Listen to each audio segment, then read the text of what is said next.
doing now is just to get behind his thoughts.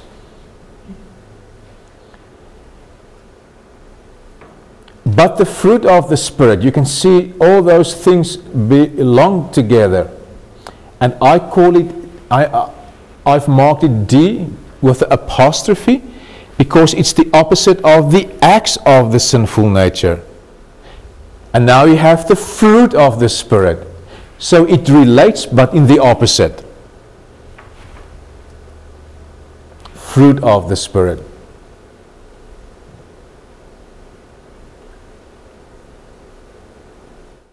Then we have law again. What number was law at your previous slide? C. So C apostrophe. There's no law against these things.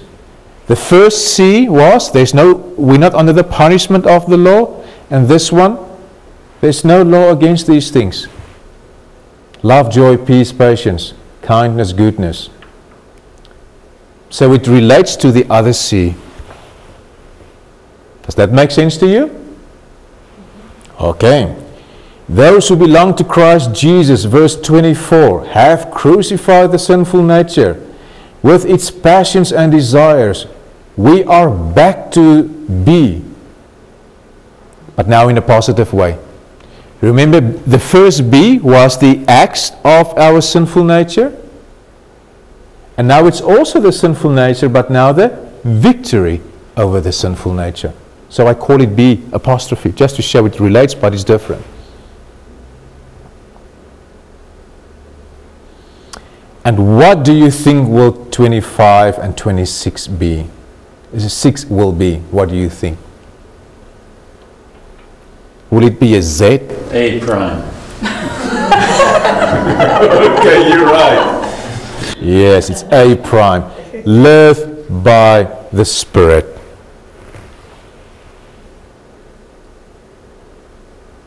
So what do you see in this passage? By the outline of this passage, what do you see?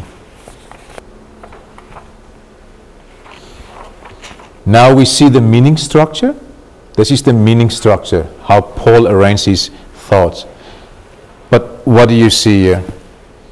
A, B, C, D, E is the warning. And then D, C, B, A. Just for interest's sake, Paul likes to put the most important thing in the very center. So Paul wants to warn them, the people in Galatians, there's a battle in you, but I warn you, if you continue like this, God's kingdom is not for that. God doesn't like that. And then the flip side of the coin, you have the positive D, the fruit of the Spirit, against the negative D, the acts. There's no law against. The other one was the punishment. Now you have victory. Live by the Spirit. So E is the hinge. I warn you. Does that make sense to you? Can you see how clever Paul was? He was an amazing author. He was a clever, clever man. Any questions? So this is the meaning structure.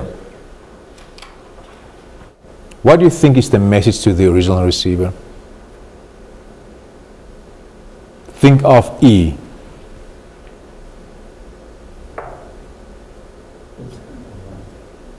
It's a big warning about how you should live your life. Correct.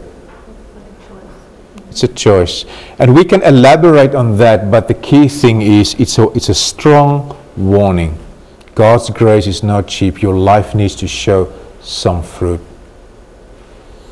Now we go to page 67. Now we get to the R of start. S-T-A-R. Relate the message to the broader biblical and theological framework. Do you think it relates? That our life needs to show that we belong to Christ? Of course, it relates. And then you can test your findings as well. And how do we test our findings? We can read Bible commentaries, You can phone a professor, you can phone your pastor, or just read a good Bible commentary just to test your findings. And then you get to the message to the original receiver. I wrote, we need to choose to live by the Spirit. This will result in the fruit of the Spirit. The reality is that our sinful nature is in conflict with the Spirit desires.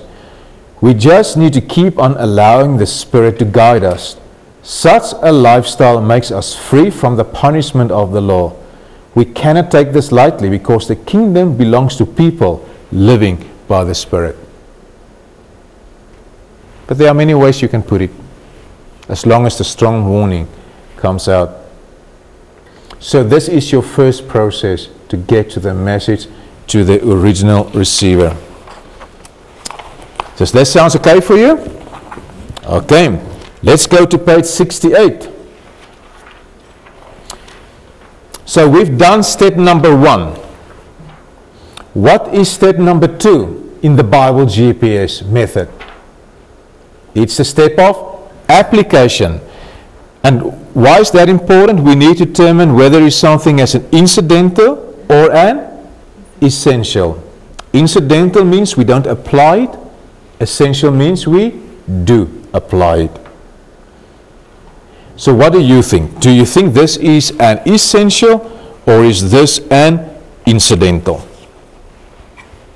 Rafi? Essential, because it kind of addresses the sinful nature as well as the fruits of the Spirit. So, and teaches us how to live our lives. Great. It is an essential. But